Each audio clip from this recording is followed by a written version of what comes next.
Hola, hola, doctor. Un gusto. Vamos a comenzar solo para dar unas indicaciones iniciales. En 15 minutos se lanzará una pregunta que nos ayudará a que la interacción sea un poco más ágil. También al finalizar, igual les mandaré otra encuesta para pues conocer más su opinión. Entonces, lo dejo con la palabra, doctor. Ok, muchas gracias. Bueno, entonces, pues estaré al pendiente de las preguntas. Se ve mi presentación, ¿verdad? Sí se puede ver. Sí, sí se ve.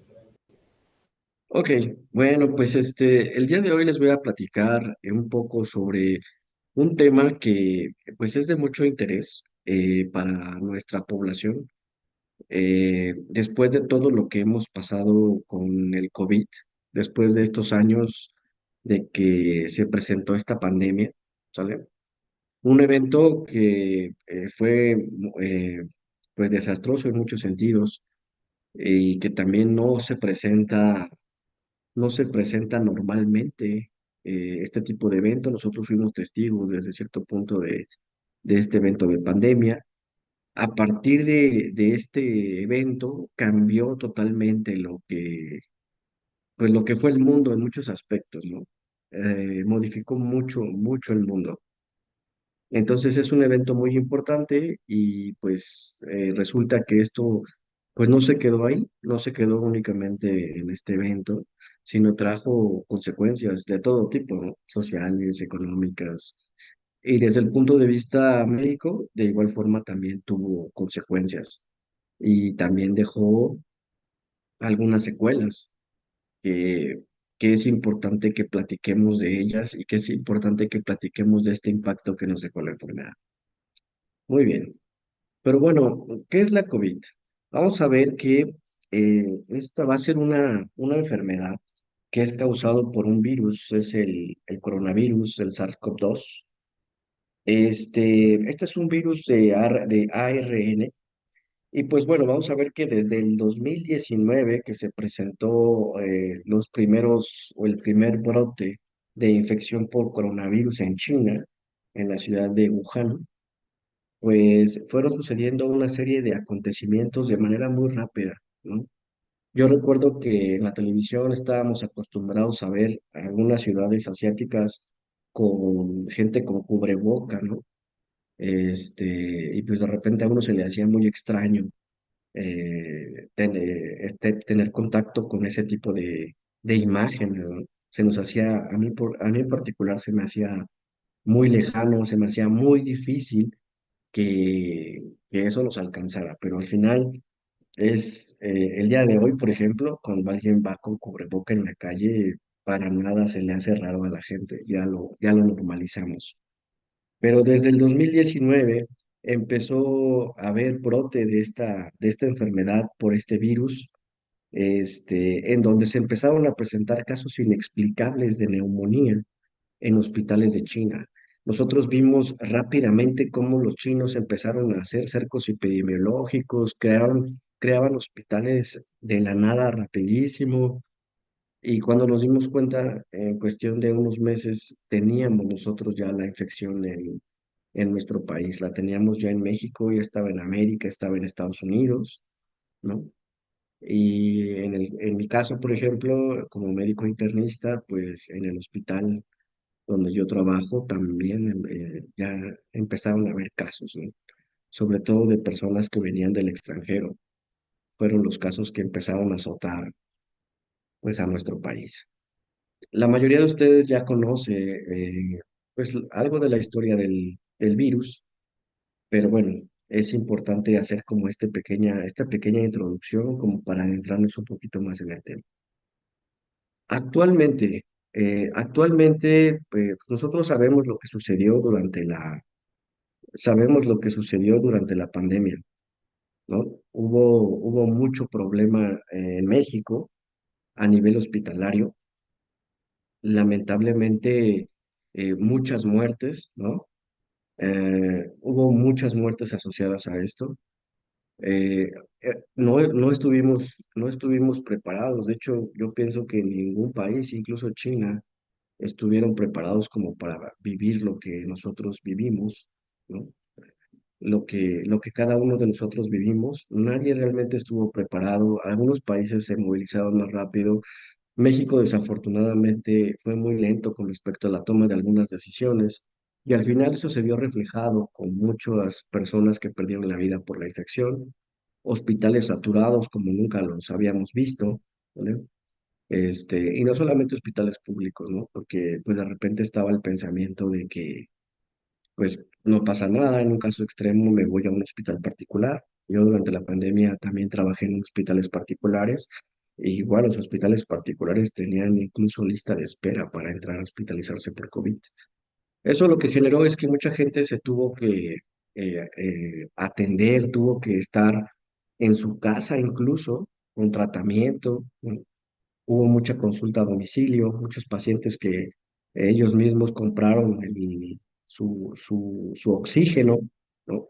Hubo una venta importante de oxígeno y ahí estaban con su oxígeno, con el oxígeno en su casa, ¿no? Increíble.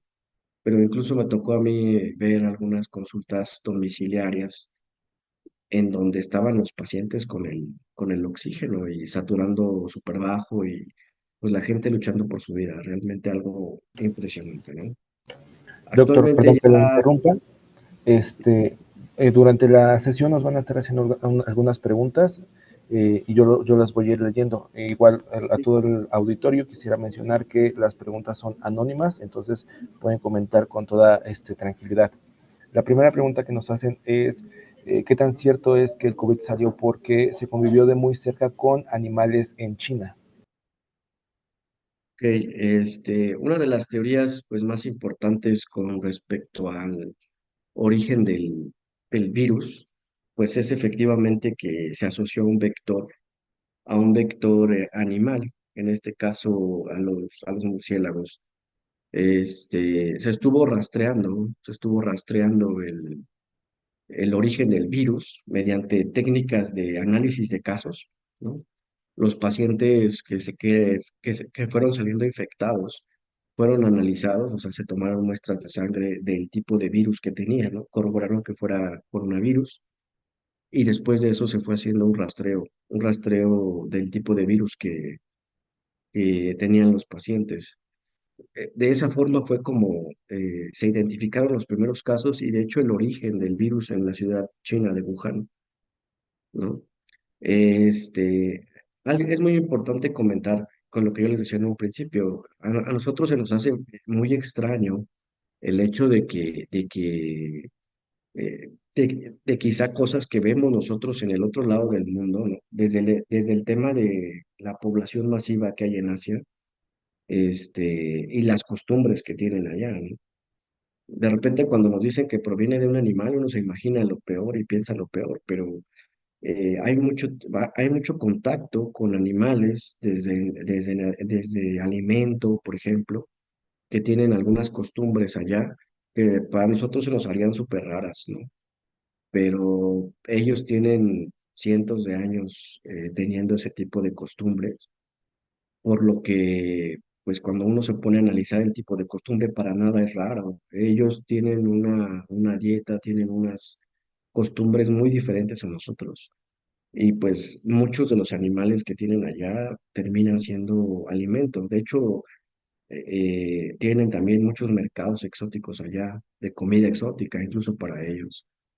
Es una de las teorías como que más importante con respecto al origen del virus, ¿no? También por otro lado, pues surgieron algunas teorías más de tipo, pues quizá conspirativa, ¿no? En donde incluso decían que quizá había sido creado el virus. Es bastante complejo, de hecho, crear un virus no es nada fácil, ¿no? Es algo muy difícil, no es tan sencillo.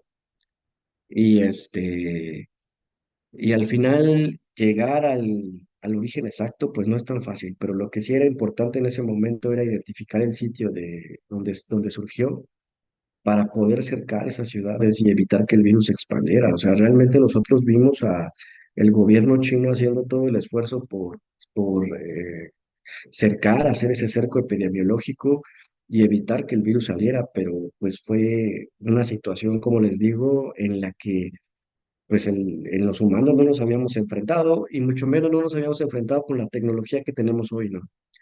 Ya habíamos tenido otras pandemias, no es la primera pandemia que tenemos, pero esta fue la primera pandemia que enfrentamos los seres humanos como con más conciencia de que la estábamos enfrentando, ¿no?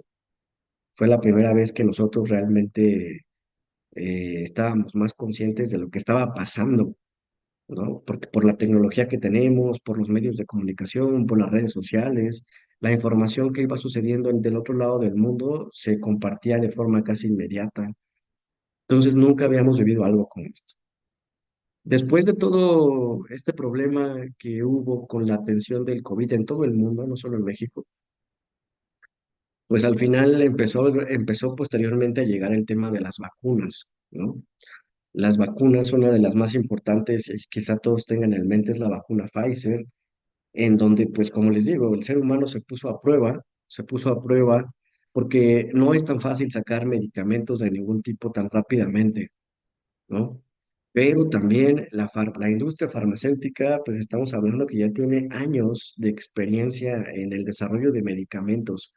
Tuvieron que hacer uso de medidas extremas con respecto a rapidez para poder sacar vacunas y pues para que, por ejemplo, la gente como yo, como el personal de salud, pues pudiéramos atender a los pacientes que tenían COVID, ¿no? Los fármacos normalmente para que salgan a que las personas los compren en la farmacia, pues tienen que pasar una serie de pruebas, ¿no? De fases, les llamamos nosotros, fases uno, fases 2, fases 3. Aquí se llevaron a cabo todas esas fases, pero incluso se empezó pues a distribuir la vacuna, incluso antes de que terminaran las últimas fases. Claro, las farmacéuticas aceptaron como el riesgo del tema económico que conllevaba si eso no hubiera funcionado. Afortunadamente funcionó y pues también fuimos testigos del desarrollo de medicamentos de una manera muy rápida, como nunca antes lo habíamos visto, ¿no? Pero pues también, obviamente, estaba la duda de todos nosotros, ¿no? En mi caso, como persona de salud, ¿qué tanto esa vacuna iba a funcionar? Hoy en día, pues ya hablamos de COVID y pues sí se nos hace algo serio, ¿no? Pero ya no se nos hace como en ese entonces. Estamos hablando que en ese entonces desconocíamos totalmente qué pasaba y nada más nos llegaban noticias de que la gente moría por la infección. Bien, nos están preguntando que quitando de lado la mortalidad, ¿qué dejó más secuelas, el COVID o las vacunas y sus efectos secundarios? Ok. Definitivamente es una buena pregunta. Cualquier medicamento, cualquiera, hasta el famoso paracetamol, la aspirina, tiene efectos adversos, cualquiera. No hay un solo medicamento que no tenga efectos adversos. Incluso, por ejemplo, luego está muy de moda el uso de herbolaria o de temas naturistas, ¿no? Y al final, pues yo siempre le digo a los pacientes que son sustancias químicas, aunque sea un té, aunque sea una hierba, es una sustancia química que se mete al cuerpo. Entonces, cualquier sustancia que metamos en nuestro organismo es una sustancia que puede generar efectos adversos. Realmente no hay un solo medicamento en el mundo que no genere eventos adversos, ¿no? Aquí lo importante es decir que sí, es verdad, la vacuna, como cualquier medicamento, también tenía efectos adversos. Pero aquí lo importante es que la mayoría de las vacunas más importantes que se desarrollaron durante este periodo tuvieron una eficacia de alrededor del 95, entre el 92 y el 95% con respecto al beneficio de que se aplicaran las vacunas. Entonces, estamos hablando también de un tema de millones de personas, ¿no? Muchos eventos adversos se presentan en las personas en un porcentaje pequeño, pero a la hora que nos ponemos a echar números, si estamos aplicando la vacuna en millones de personas, pues obviamente también, aunque el porcentaje sea pequeño, va a haber personas que tengan eventos adversos como cualquier medicamento, ¿no? Pero la realidad es que sí se hizo durante su momento una evaluación costo-beneficio y con respecto al problema de que hubiera secuelas y todo eso, y era más el beneficio de aplicarse la vacuna. Perfecto, doctor. Solo para comentar que se va a lanzar la pregunta y para las siguientes respuestas que nos pueda brindar, procure ser un poco más breve, ya que nos están llegando suficientes preguntas. Ok, está bien. Bueno, eh, espero las preguntas. Bueno, pero mientras me llega la pregunta, ¿o tiene por ahí alguna pregunta? Ah, sí, mire, tengo aquí algunas. Nos comentan que durante la etapa de COVID y por estar encerrado tantas horas, que les afectó físicamente y mentalmente, que algunas personas aún tienen ansiedad y más cuando hay mucha gente. Ok, ok. Sí, es una buena pregunta y es como parte de lo que evaluaremos hoy también, porque de hecho, pues esta plática es más como para ver las secuelas que dejó la infección. Pero efectivamente, hubo muchos problemas asociados al confinamiento, desde problemas sociales, como les decía, económicos, ¿no? Incluso el número de divorcios aumentó. Y desde el punto de vista médico, las personas que tuvieron infección por COVID, como adelantándome un poquito a esta parte de la plática, hasta un 10% de estos pacientes que tuvieron infección por COVID, pues pudieron desarrollar síntomas o incluso padecimientos posteriores al COVID. Entre ellos hay mucho problema neurocognitivo que se asocia al tema de COVID, posterior a la infección por COVID. Aquí lo importante es que yo siempre le digo a los pacientes, el diagnóstico diferencial entre cualquier tipo de patología, pues es bastante complejo. No podríamos decir a ciencia cierta nada más porque el paciente nos comenta algunos datos. Muchas veces no podemos nosotros decir si efectivamente ese problema neurocognitivo es por COVID o es secundario a otra cosa, ¿no? Porque también nosotros pues podemos tener trastornos neurocognitivos, trastornos psiquiátricos asociados pues a otras cosas, o sea, no solamente por COVID, pero efectivamente lo que sí se tiene que hacer diagnóstico diferencial porque pudiera ser una complicación asociada a estos pacientes que presentaron COVID, ¿ok? Correcto, doctor. Estas son varias preguntas que las voy a combinar. Sí. Todas van enfocadas hacia las vacunas. Respecto a qué vacuna es mejor, efectos secundarios. Hubo gente que se vacunó con Pfizer y comenta que perdió el olfato del gusto por 6 meses y después de otras vacunas, pues bueno, desarrolló otras crisis o otros efectos secundarios. Y nos preguntan si usted se vacunó. Ah, ok, ok.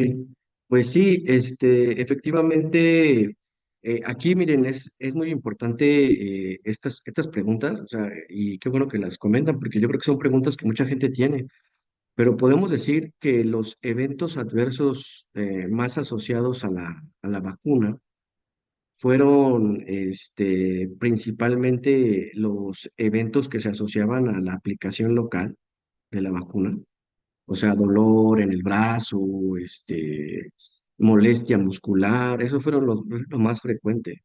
Hubo otros efectos más graves que incluían, por ejemplo, miocarditis, por ejemplo, algunas inflamaciones. También hubo reacciones de anafilaxia. ¿Qué quiere decir anafilaxia? Que generas reacción a la vacuna, te hace una reacción alérgica a la vacuna. Pero esto en general es por lo que les comento. Por ejemplo, alguien puede tener ingerir un medicamento que nunca ha ingerido y desarrollar una reacción anafiláctica. Eso más depende de cada persona. Y es obvio que algunas personas iban a desarrollar la reacción anafiláctica. De los más importantes me viene a la mente la miocarditis, pero los más frecuentes pues fueron problemas o molestias en la aplicación principalmente. Dolor en el brazo, inflamación a nivel del sitio de la vacuna, ¿no? Y dentro de los eventos más serios, pues son las aplicaciones locales. Ahora, la mayoría de las vacunas todo el tiempo estuvieron, pues, como compitiendo, como para responder la pregunta también de esta parte, de cuál era más efectiva. Iban desde el 92 hasta el 95%, pero pues con una efectividad tan alta, pues realmente cualquier vacuna que estuviera por arriba del 90% era bastante buena de aplicarse. Me acuerdo que estaba la Sputnik, que estaba la Pfizer, Moderna, que bueno, ahí desafortunadamente también entró el tema político, también jugó un papel importante con respecto a lo de las vacunas, pero cualquiera que estuviera por arriba del 90% era una vacuna bastante efectiva para, para poder enfrentar la infección.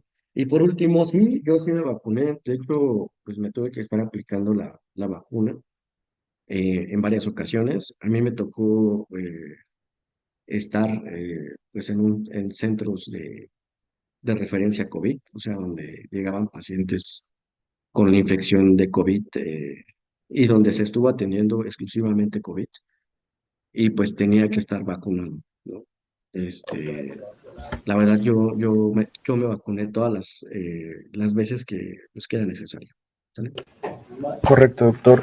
Bien, las preguntas fueron si han tenido COVID y para las personas que contestaron que sí, se les preguntó qué secuelas consideran que les dejó y qué dudas tienen al respecto.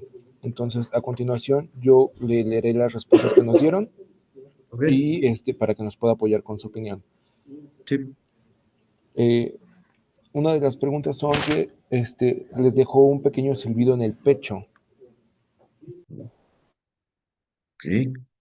Bueno, más que el silbido, mira, vamos a poner acá, este, muchas veces la infección por COVID lo que genera o lo que generó muchas veces fue como una descompensación quizá de los problemas que los pacientes ya tenían de base. Pero cuando hay un silbido en el pecho, puede ser principalmente por un problema de origen pulmonar, puede ser secundario a una inflamación pulmonar.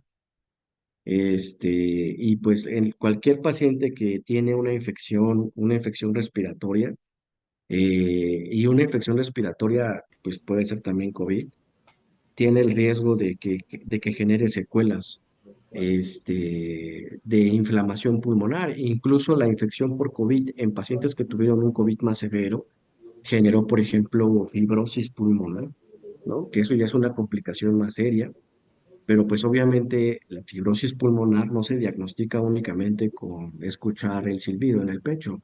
Tiene que hacerse estudios de imagen sobre todo, y para muchos de los padecimientos pulmonares que sucedieron después de la infección, pues se tiene que, o se tuvo que, o sea, más bien se tendrían que hacer pruebas respiratorias, que son espirometrías y algunos otros estudios. Correcto, doctor. Otra de las preguntas es si hay alguna correlación con la hipertensión. Ah, ok, ok. Pues justo era lo que les comentaba. Algunos pacientes posteriores a a la infección por COVID tuvieron o empezaron con problemas de descontrol hipertensivo. Eso también lo vimos, pero también nos dimos cuenta que uno de los principales factores de riesgo de los pacientes que se pusieron graves por COVID fue el tema de la hipertensión, o sea, eran pacientes que tenían factor de riesgo para presentar COVID. Pero, como les comentaba, aquí lo que sucede es que hay mucho descontrol de las enfermedades crónicas que pueden tener los pacientes. No quiere decir que por la infección por COVID dio hipertensión. Quizá tendríamos que analizar caso por caso, pero hay pacientes que por alguna otra causa, pues van a desarrollar hipertensión, pero pues quizá también le pasó eso a muchos pacientes. Por ejemplo, me pasó a mí también con pacientes diabéticos, que pues muchos de ellos al tener la infección por COVID se empezaron a hacer estudios completos de laboratorio y detectamos que eran diabéticos. Entonces, no quiere decir tanto que el COVID desarrollara la diabetes, sino quizá son pacientes o que ya lo tenían o son pacientes que quizá también se les exacerbó su problema crónico con la infección por COVID. Pero lo que es importante aquí aclarar es que mucha gente se empezó a hacer estudios de todo, ¿no? Hubo mucha gente que empezó a tener la infección por COVID y se hicieron estudios metabólicos completos, y ahí también nosotros pudimos detectar muchas enfermedades asociadas, ¿no? Aquí les pongo de hecho la diapositiva, ¿no? En donde pues ya hubo comentarios aquí en el foro, muy bien los comentarios con respecto a alteraciones neurológicas, secuelas cardiovasculares, que también justamente la hipertensión pues es un problema cardiovascular, y descontrol de enfermedades crónicas, porque también el paciente con ya una enfermedad crónica se descompensa Y eso lo que genera, pues, es que la enfermedad base que tiene el paciente se complica o se complicaban, que ese es el problema también de que teníamos nosotros en los centros COVID. No solamente era la infección por COVID, de repente el paciente tenía descontrol hipertensivo, tenía un problema de elevación de la glucosa, tenía problemas de infarto, fibrosis pulmonar, entonces eso era lo que sea complejo muchas veces el tratamiento en estos centros. Ok, doctor. Una de las preguntas que más nos salió es con respecto a la pérdida del olfato. Algunos nos comentan que perdieron el 100% del olfato, bueno, al percibir olores, y otras personas que pues simplemente ya no es tan fácil que puedan percibir los olores correctamente. Ok, sí, justamente a nosotros como médicos nos ayudó muchísimo ese síntoma. De hecho, yo lo he experimentado, me ha sucedido, y lo que sucedió más bien fue el tema de que pareciera ser que la infección por COVID generó esta pérdida del olfato. Ahora, es muy importante que estemos conscientes que el olfato es un sentido, ¿no? Es un sentido, pero es un sentido muy interesante porque tiene una conexión directa con nuestro cerebro, con nuestro sistema nervioso central. Actualmente se están desarrollando técnicas de diagnóstico de enfermedades utilizando el olfato. O sea, el olfato es una ventana hacia nuestro cerebro. Y desafortunadamente de lo que nos habla, pues es del alcance que tienen este tipo de virus para entrar en nuestro cuerpo, para entrar en nuestro cuerpo, generar inflamación y alterar sentidos como por ejemplo el olfato, ¿no? Y para nosotros era un dato muy importante como para hacer el abordaje de los pacientes en los que sospechábamos COVID, porque realmente no hay alguna otra enfermedad en ese momento, pues que te generara tanto síntomas respiratorios, problemas de neumonía y pérdida del olfato. A nosotros fue un dato pivote muy importante, pero nos habla del alcance del virus, o sea, el virus entró al sistema nervioso central y por eso hubo alteraciones del olfato.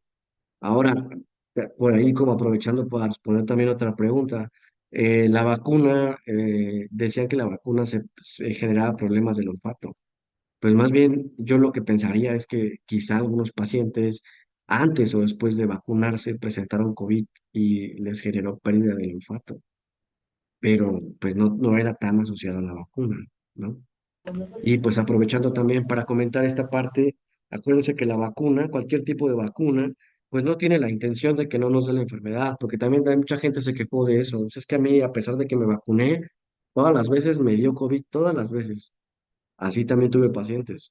Y la realidad es que una vacuna, la intención de la vacuna es disminuir la reacción por la enfermedad contra la que te estás vacunando. Y eso lo vimos, ya cuando la mayoría de la población tenía una o dos vacunas, los pacientes que llegaban al hospital por COVID grave eran mucho menos graves que los pacientes que llegaron en un principio que no estaban vacunados. Entonces la vacuna fue fundamental. Ok, doctor. Una de las preguntas igual recurrentes va respecto a los trastornos neurocognitivos. Algunos nos comentan que sufren pérdida de memoria y dificultad para concentrarse. Entonces, ¿qué relación también hay en este tema? Sí, de hecho fue bastante, o es uno de las alteraciones que son más frecuentes en estos pacientes que tuvieron la infección por COVID y presentaron síntomas como les ponen en las diapositivas pasadas, 3 meses después de haberlos presentado. Se asocian problemas de salud mental con la infección de COVID o con secuelas post-COVID, como son el caso, puede haber ansiedad, puede haber secuelas de deterioro cognitivo, puede haber incluso, se encontró pacientes que tuvieron depresión, algo que, pues, algo que es un síntoma, un síndrome para nosotros complejo, que es la fatiga, por ejemplo, ¿no? La fatiga, pacientes que después de la exposición al COVID quedaron con una fatiga muy importante, ¿no? Algunos pacientes también dentro de los trastornos neurocognitivos presentaron trastornos obsesivos compulsivos. Algunos pacientes también presentaron trastornos de estrés postraumático, psicosis, y uno de los problemas también más frecuentes fueron los trastornos del sueño, que también fueron muy frecuentes en pacientes que estuvieron expuestos al COVID.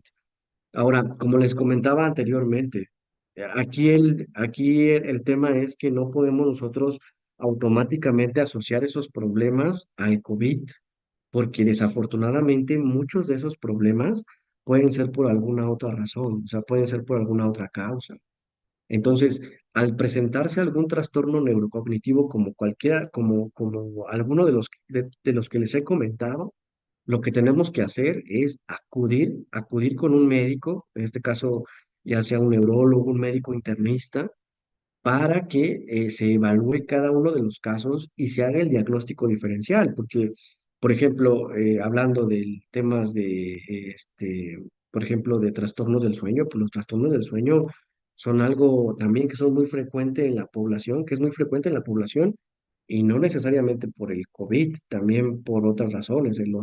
Por ejemplo, los trastornos psicoafectivos, como en el caso de la depresión, que es uno de los problemas más importantes que actualmente tenemos en el mundo, aunque está subdiagnosticado y subestimado, pues también tenemos que pensar que no necesariamente es por haber tenido la infección por COVID, puede ser por otra causa, pero siempre que un paciente tuvo la infección y 3 meses después continúa con este tipo de síntomas, se tiene que ir a hacer los estudios y la valoración médica, los check-ups.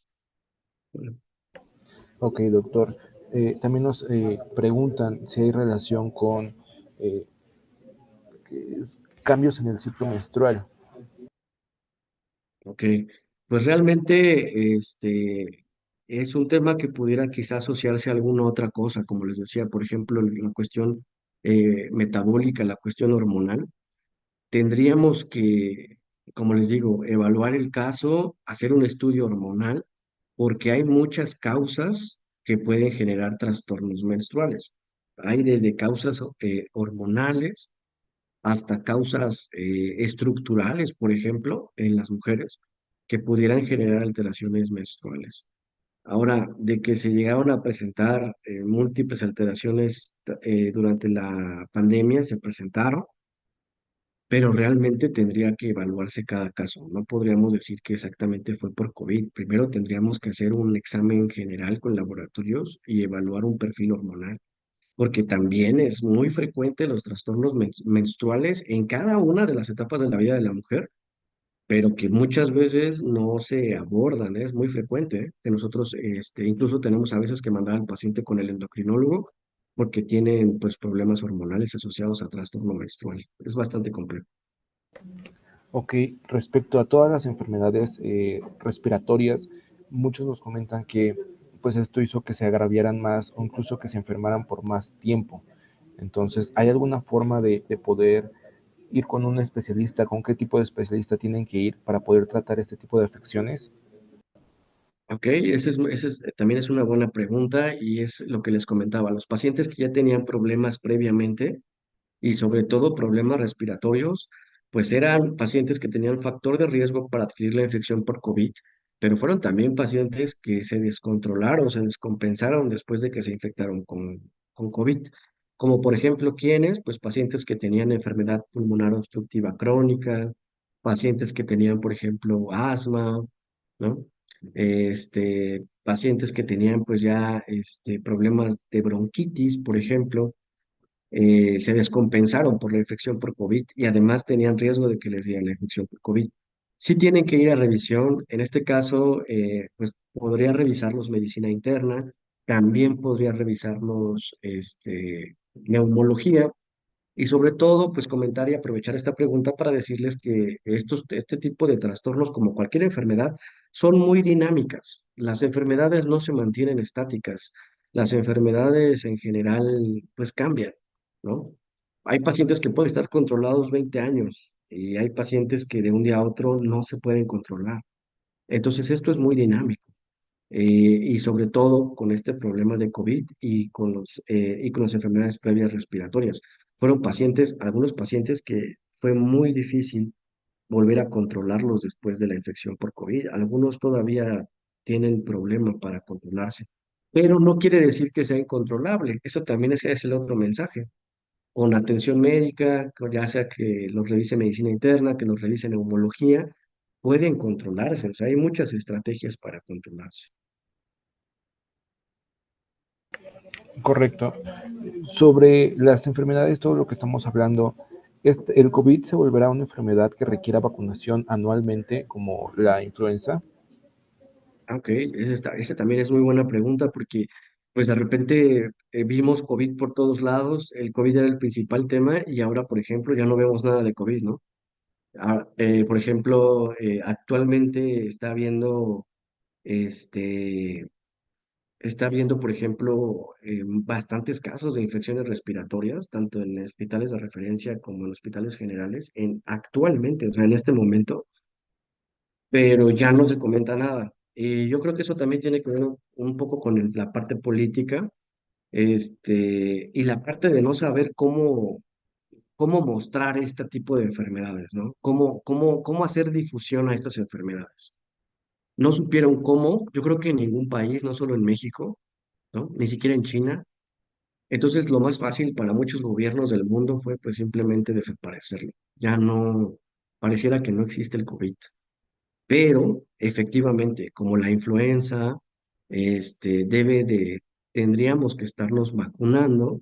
Ahora, para eso es importante los centros de referencia de investigación epidemiológica en todos los países, porque ellos empiezan a censar el tipo de virus, el tipo de COVID que se está presentando más frecuentemente en los diferentes países y con base a eso desarrollan la vacuna estacional. O sea, la vacuna debe ir cambiando, como en el caso de la influenza y otras vacunas, para que nos proteja contra los tipos de virus de COVID, pues más frecuente que se están viendo que están afectando a la población. Entonces, ahí se censan, se detectan, ya que se detectan, se genera una vacuna, se hace una vacuna que cubra la mayoría de los problemas y se tendría que hacer la campaña de vacunación para vacunar sobre todo a las personas más vulnerables, porque puede ser también, aprovechando esa pregunta, que hay personas que obviamente son más vulnerables a la infección por COVID, ¿no? Personas que tienen, como ya mencionábamos durante la plática, problemas respiratorios, personas de la tercera edad, personas que tienen inmunodeficiencias, o sea que su sistema inmunitario no funciona adecuadamente. Todas esas personas deberían ser, pues, las primeras que tendrían que estarse vacunando de forma anual. Y es una estrategia epidemiológica. ¿Por qué? Porque mientras yo más gente vacune, es más difícil que ese virus se esparza por la población. Eso es una forma de proteger, o sea, vacunarte es una forma de proteger a más gente. Ok, doctor.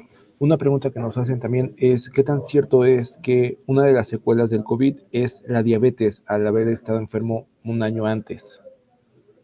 Bueno, el tema aquí es lo que les comentaba. Muchos de los pacientes que nos tocó atender, pues resulta que se infectaron de COVID y a la hora que nosotros les hacíamos todos los estudios para evaluar el COVID y el resultado general, pues nos encontrábamos que ya tenían diagnóstico por laboratorio y clínico de diabetes, por ejemplo, pero no se había diagnosticado. No hay que olvidar que México, desafortunadamente, es uno de los países que tiene más problemas de obesidad, tanto en adultos como en niños.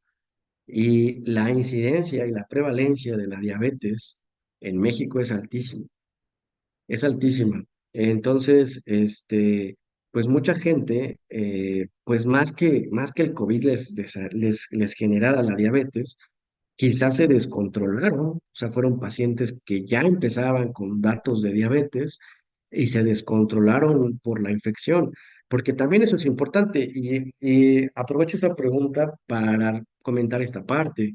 Nuestro cuerpo, de forma natural, cuando algún virus, alguna bacteria, cualquier cosa lo ataca o estamos enfermos por algo, nuestro cuerpo echa a andar sus mecanismos para protegerse. Entonces, uno de los mecanismos que utiliza es estar alerta, tratar de estar listo como para algún estrés. Entonces, ¿qué sucede? Empiezan a liberarse hormonas y muchos pacientes empiezan a tener elevación de la glucosa de forma natural. Pero cuando un paciente no es diabético, pues solamente es una elevación transitoria, no sucede nada. Pero en el caso de un paciente que ya es diabético, eso puede generar un descontrol metabólico y eso puede generar complicaciones importantes. Y fue lo que pasó. Nos llegaron varios pacientes con infección de COVID, por ejemplo, que la infección de COVID no era tan severa, o sea, el daño pulmonar no era tan severo, realmente no utilizaban mucho oxígeno, pero tenían su diabetes descompensada de manera terrible. O sea, nos llegaron, por ejemplo, con comas diabéticos, cuando la infección por COVID realmente no era el problema, era pues lo que generó esa descompensación. Ahora también, por otro lado, uno de los medicamentos que se utilizó y que hasta la fecha se utiliza para el tratamiento de COVID es el uso de los esteroides. Se utilizó mucho los esteroides, se utilizó la dexametasona, porque había beneficio con el uso de la dexametasona. Y este medicamento también puede tener la capacidad de generar aumento en los niveles de glucosa y en los pacientes, por ejemplo, que no se conocían diabéticos, pero ya eran diabéticos, generaba también descompensación de la glucosa. Entonces el mensaje es ese, muchos pacientes debutaron o se les hizo diagnóstico de enfermedades crónicas durante la pandemia por la infección por COVID. Perfecto, doctor. Una más, y es en qué horarios pueden encontrarlo para consultar en la app y posterior ya puede desarrollar su tema porque ya estamos en la recta final. Ok, ok.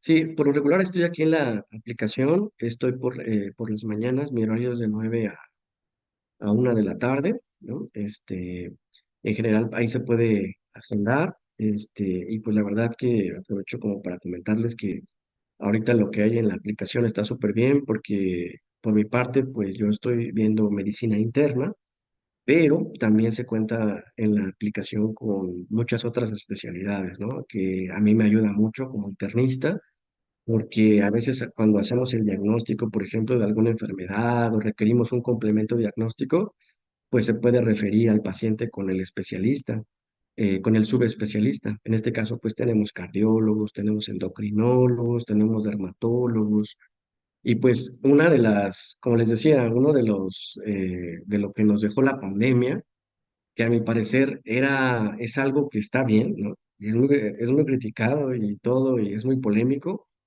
pero fue el despertar mucho, por ejemplo, de este tema de la, de la medicina de la telemedicina, de la medicina mediante aplicaciones, ¿no? En otros países, por ejemplo, sudamericanos o en otros países europeos, el tema de la telemedicina ya está súper desarrollado desde hace mucho tiempo. Aquí en México nos agarró en problemas porque no era algo tan frecuente, era algo muy raro. Y con este problema del COVID, de hecho, fue el boom de la necesidad de que hubiera telemedicina. Actualmente aquí en la aplicación tenemos, yo veo pacientes que son de Guadalajara, que son de Chihuahua, que son de Chiapas. Entonces tenemos la posibilidad de tener este alcance, este alcance con los pacientes que están en cualquier lado. Además, se desarrollaron nuevas herramientas como para hacer una valoración al paciente a pesar de que el paciente no esté frente a nosotros. Entonces, esto que estamos viviendo, esto que tenemos aquí con la aplicación, también fue algo que despertó o de los cambios que hubo después del COVID, porque nos dimos cuenta que era importante. Desafortunadamente al ser humano le pasa lo mismo siempre, o sea, cuando hay alguna emergencia de cualquier tipo, todo el mundo está muy puesto en la situación, pero ya después de que sucede se nos olvida a todos, ya se nos olvida, ya esas herramientas muchas se perdieron, pero bueno, aquí aprovecho como el tiempo y para comentarles que afortunadamente aplicaciones como esta todavía están y son muy útiles, porque pues no es sencillo, y menos hoy en día ir a otro estado, estar 2 horas en el tráfico para ir a una consulta. Nuestra vida es está muy acelerada, es muy compleja, pero está la oportunidad de poder hacerlo mediante este tipo de plataformas que a mi parecer son muy buenas.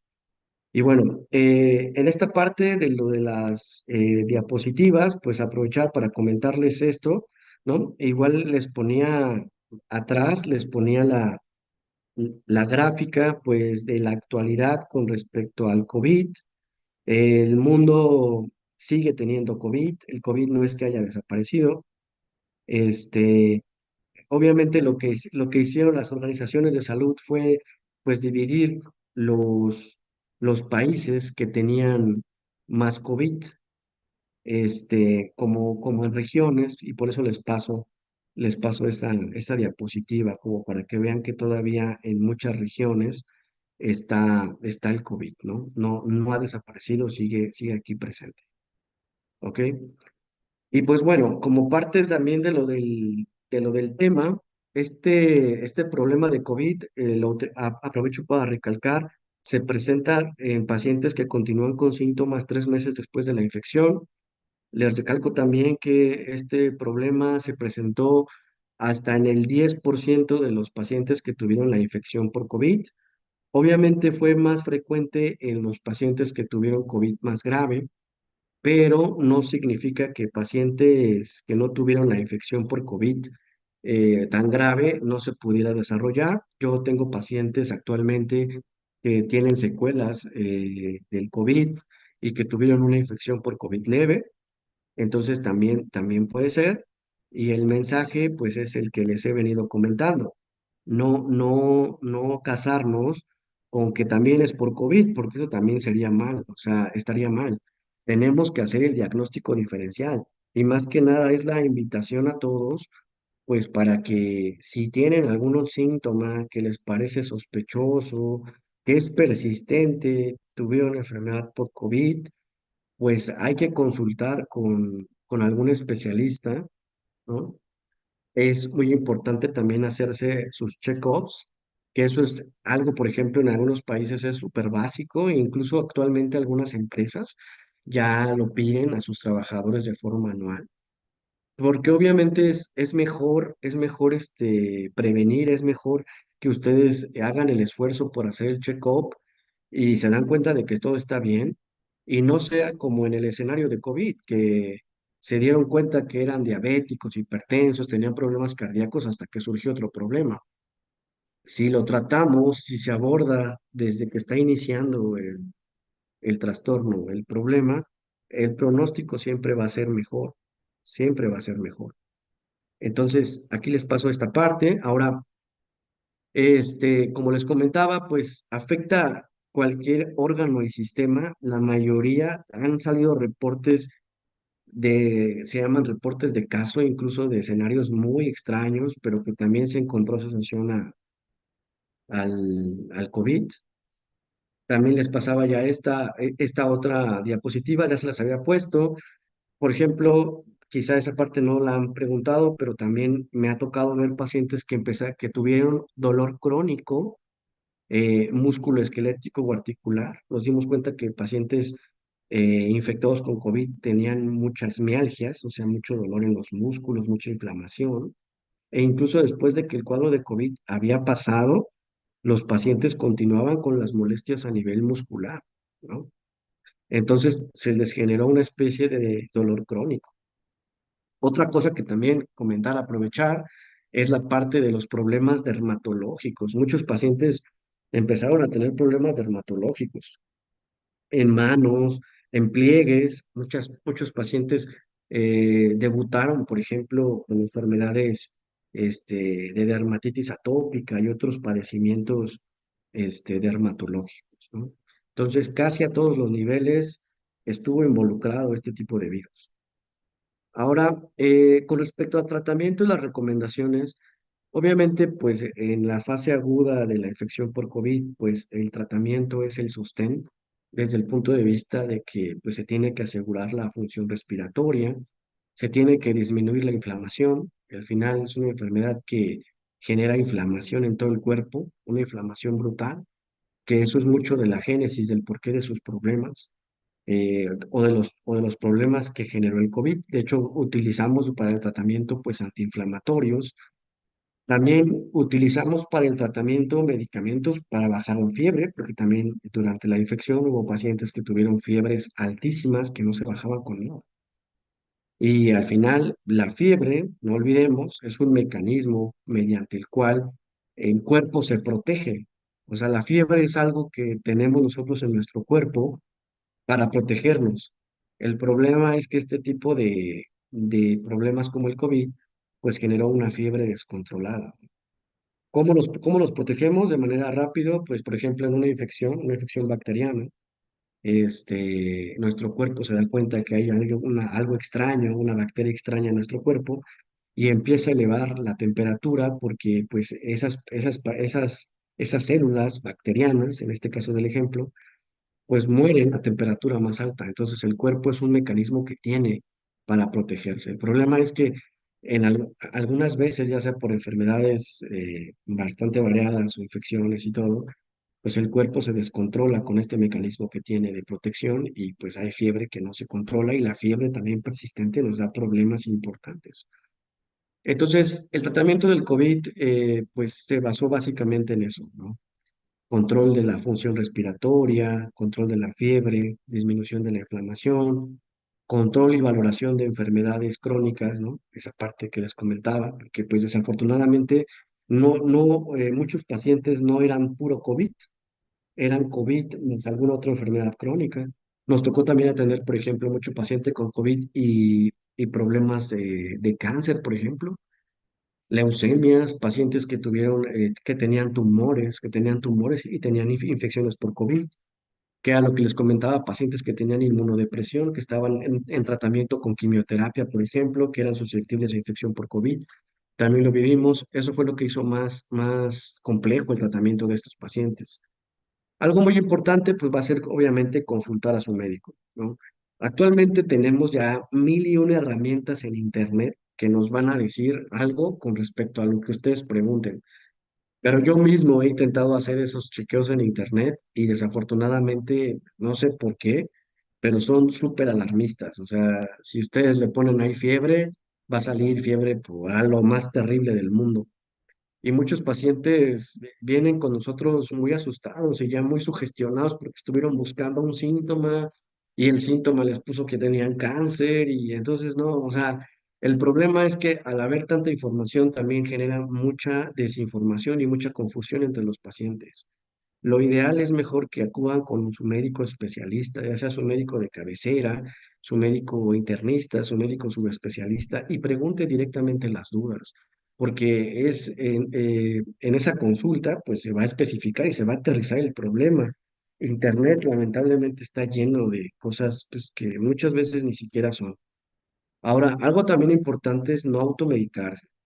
Durante la pandemia también me tocó ver gente que había escuchado que había que bajar la fiebre con paracetamol, pero no se les bajaba y al no bajárseles se tomaron 1000 pastillas y los pacientes llegaban con complicaciones por la medicación que tomaron para tratar de aliviarse, ¿no? Por antibióticos también fue muy frecuente.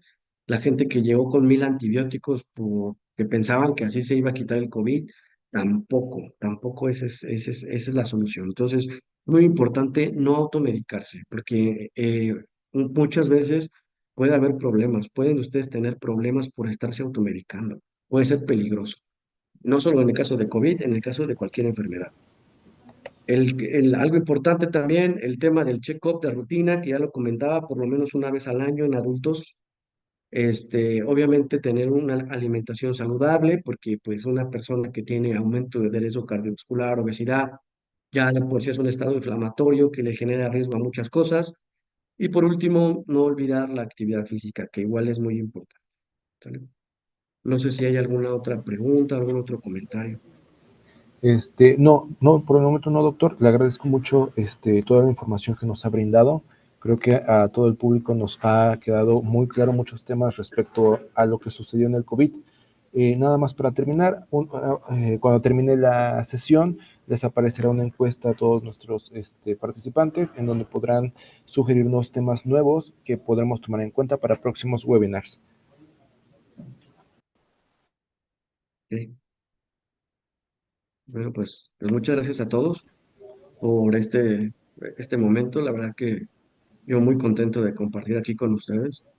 Si más adelante, con mucho gusto, igual eh, podría platicar algún otro tema que ustedes quieran, que sea de su interés, y pues mi intención es tratar de aterrizarlo, ¿no? Esto es bastante complejo a muchos niveles, pero luego es el problema que hay con nosotros los médicos. A veces no logramos aterrizarlo y no logramos llegar a la gente, no logramos transmitir el mensaje a la gente y eso confunde a las personas, los alarma, ¿no?